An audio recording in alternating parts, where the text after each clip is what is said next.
Fórum Mídias de hoje, 29 de abril de 2025. Está em marcha, no Brasil, com o apoio da mídia, o golpe 3.0. Tivemos o golpe militar de 64, tivemos a tentativa de golpe militar agora com o Bolsonaro, que culminou no 8 de janeiro, e agora nós temos, assim como teve aquele filme Tropa de Elite, e depois teve um outro que mostrando que eles estavam partindo para a política, o golpe 3.0 que eles querem fazer é através da eleição de um pessoal que é lá da turma do Havaí, do Haiti, da turma do Haiti, onde houve o massacre pelas tropas comandadas pelo general Heleno. E o Tarcísio era capitão do Exército, serviu lá no Haiti. E ele tem aí, com essa denúncia das escolas militares em São Paulo, o governo do presidente Lula já cortou isso para o Brasil, né? O MEC parou com isso. Mas em São Paulo, não.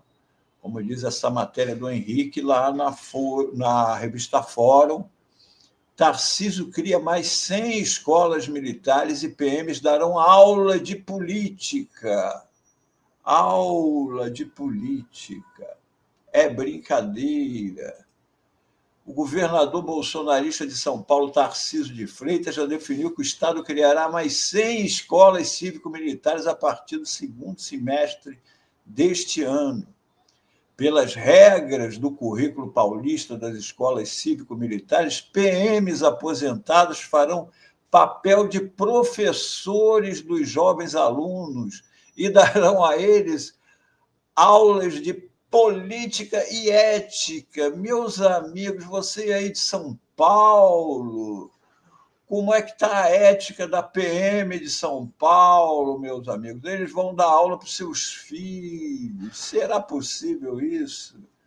O formato descabido de escola já se mostrou um fracasso em números e foi descontinuado pelo governo federal. Como é que pode? Eles sem qualquer formação acadêmica ou pedagógica, ficarão responsáveis por ensinar à juventude preceitos políticos e noções de ética na sociedade. É brincadeira. Tudo isso, claro, sob aplausos dessas pessoas que não terão os filhos nessas escolas, terão seus filhos nas escolas particulares, aprendendo com professores decentes, não é? Aqui o homem que é o secretário de Segurança de São Paulo, o chefe dos professores. Aí, ó. Especialistas criticam a escolha de Derrite para chefiar a segurança pública em São Paulo. Quem é o Derrite que o pessoal de fora de São Paulo talvez não conheça? Na noite de... Isso aqui é uma reportagem da revista Piauí, da época. Na noite do dia 9 de novembro de 2011, assim que o tiroteio acabou, um jovem de 15 anos correu até a casa assaltada. Houve disparos para todos os lados e o adolescente estava apreensivo. Temia que seu irmão fosse um dos assaltantes. Ao chegar ao local, ouviu a seguinte notícia sobre o destino de seu irmão. Aspas. Se ele for trabalhador, pode ir para a sua casa que ele está lá. Se não for, pode ir para o IML, disse um PM. O policial que mandou o rapaz de 15 anos ao IML era um tenente da Polícia Militar do estado de São Paulo na época. Chamava-se Guilherme Muraro Derrite. Tinha 27 anos, estava no segundo ano de trabalho na Rota, a tropa de elite da PM paulista, e gostava de dizer que a sua missão era tirar vagabundo de circulação. Ficou quase 12 anos na PM, entrou para a reserva como capitão, elegeu-se e reelegeu-se deputado federal e foi vice-líder do governo de Jair Bolsonaro na Câmara. Hoje é secretário da Segurança Pública do governador Tarcísio de Freitas. É o primeiro policial militar tão jovem e com patente tão baixa a assumir o cargo. Aqui, o jornalismo da Ponte também fala sobre ele. O PM que disse ser vergonha não matar 3 pessoas em 5 anos de rua é preso administrativamente. Isso é uma parte do currículo do Derrite. Ele era primeiro-tenente da Rota, criticou no domingo o comando da Polícia Militar por transferir de batalhões policiais responsáveis por 3 ou mais mortes no estado de São Paulo nos últimos 5 anos. Segundo o Derrite, porque para o camarada trabalhar 5 anos na rua e não ter aí ele parou a frase, né? 3 ocorrências, na minha opinião, é vergonhoso, né? Mas é minha opinião, né? Ou seja, para o Derrite, a pessoa está na rua há 5 anos e não ter matado pelo menos 3 é uma vergonha. É uma vergonha. Esse cara virou secretário de Segurança Pública de São Paulo. E com ele, com Tarcísio e Derrite, PM de São Paulo matou 737 pessoas em 2024, 60% a mais do que no ano anterior. Sob o comando do governador Tarcísio de Freitas, a Polícia Militar de São Paulo soma 737 assassinatos em 2024. Os dados são do Grupo de Atuação Especial da Segurança Pública e Controle Externo da Atividade Policial do Ministério Público de São Paulo e consideram as mortes cometidas por policiais militares em serviço e de folga. O número é 60,2% maior do que o registrado no ano anterior, 2023, o primeiro ano do mandato de Tarcísio, e 86% a mais do que o contabilizado em 2022, último ano do governo João Dória e Rodrigo Garcia. Um aumento de morte de 86% em relação ao governo anterior. É isso que é este governo do Tarcísio, porque ele só está ali porque ele foi nomeado pelo Tarcísio e é mantido pelo Tarcísio. E esse Tarcísio quer ser presidente da República. Agora tem essa pessoa aqui, como é que fala esse nome, Ivan? Esse alemão aqui é Niemöller? Como é que... Niemöller, Martin Niemöller. Niemöller, pois é. Este senhor aí, ele tem uma frase que atribuída aí a muita gente, Mayakovsky, a Brecht, mas é dele.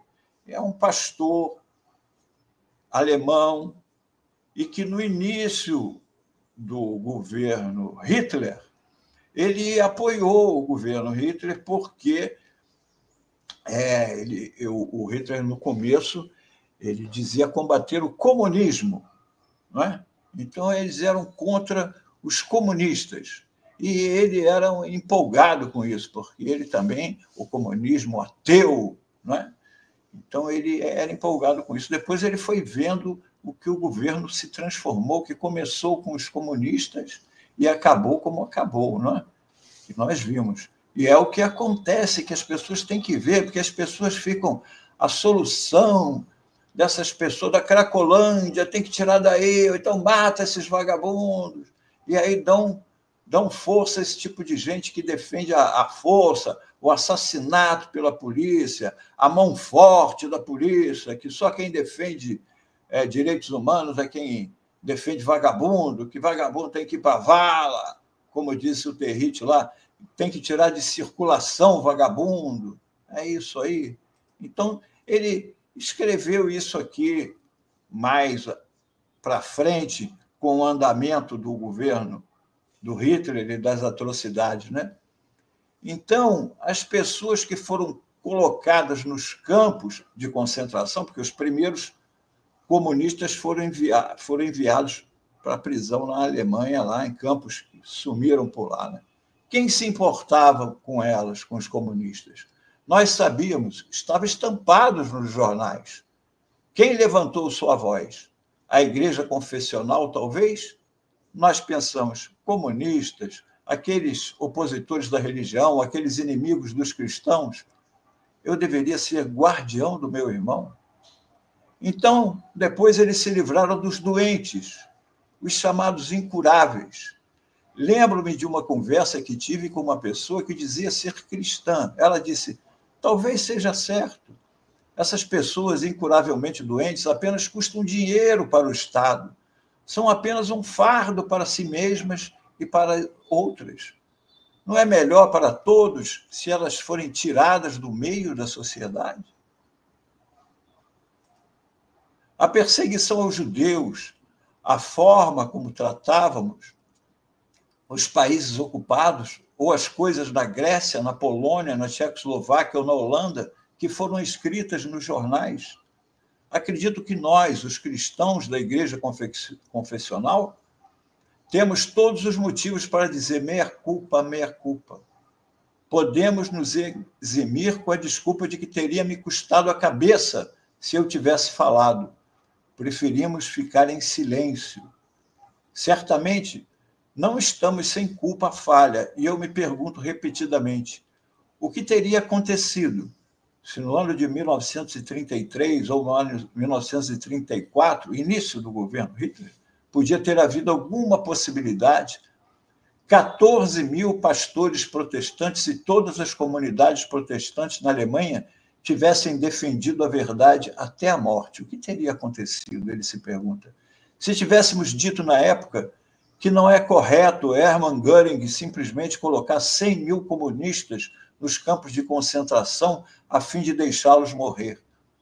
Posso imaginar que talvez 30 mil a 40 mil cristãos protestantes teriam tido suas cabeças cortadas, mas também posso imaginar que teríamos resgatado 30, 40 milhões de pessoas, porque é isso que nos está custando agora. Aí aqui vem o resumo que ele, mais adiante, nas palestras que fez, ele resumiu esse trecho aí, nisso aqui que ficou tão famoso, né? Quando os nazistas levaram os comunistas, eu me calei. Afinal de contas, eu não era comunista.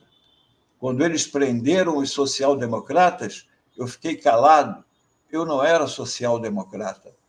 Quando eles levaram os sindicalistas, eu fiquei em silêncio. Eu não era sindicalista. Quando eles vieram por mim, não havia mais ninguém para protestar.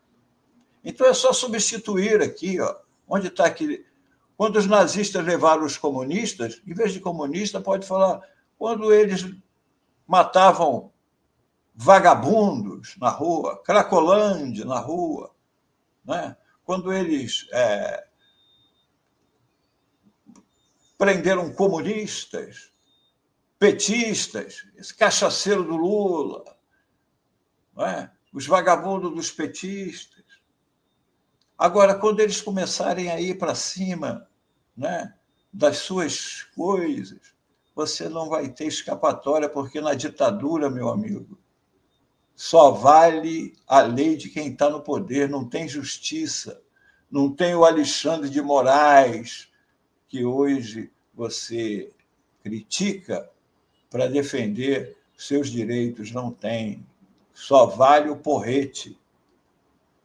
Então, se liguem nisso, porque é isso que eles estão vindo aí. Um governo que tenha coragem de fazer isso que o governo Tarcísio está fazendo agora em São Paulo.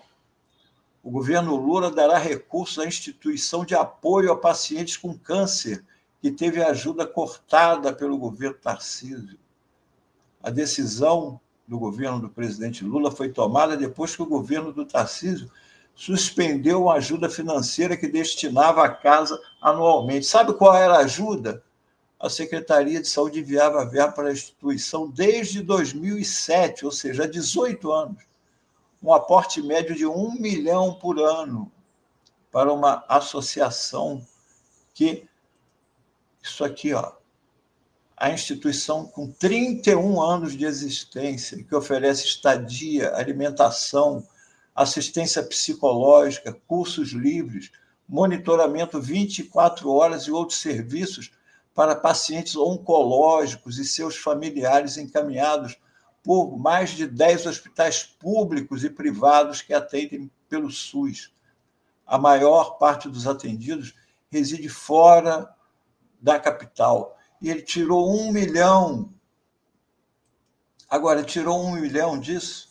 E olha aqui, ó, as escolas cívico-militares, o gasto com a contratação dos monitores, aqueles que vão ficar investigando seu filho na entrada e na saída da escola e vão ministrar aula de ética e política para os alunos, eles vão receber 7,2 milhões.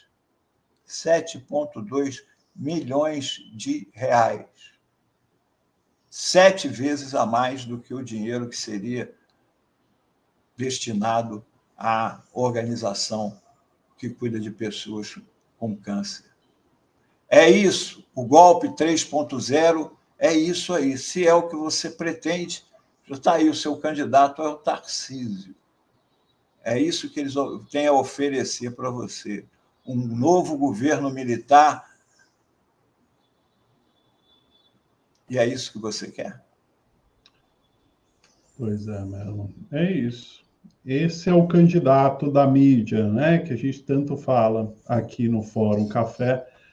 Deixa eu destacar aqui, Melo, Azen, um comentário do Eduardo Vasconcelos, que mora aqui na Alemanha. Ele estava falando sobre essa questão dos professores, enquanto o Melo falava das escolas com PMs dando aula, né? Ele diz: fui professor durante 33 anos no Brasil e assistir a tudo isso é muito triste.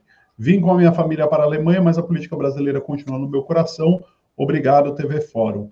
Nós que agradecemos o comentário e sua audiência, Eduardo. Muito bom ter você aqui conosco, assim como o Dário, que se tornou membro agora. A Zenha destaca aí para a gente, né, Zenha?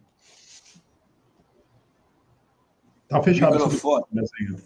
É verdade, a gente então vai encerrando o nosso programa já no final do Fórum Mídias. Mas como a gente gosta de se divertir, viu, Antônio Melo, é preciso também ter humor, manter o humor. Já está circulando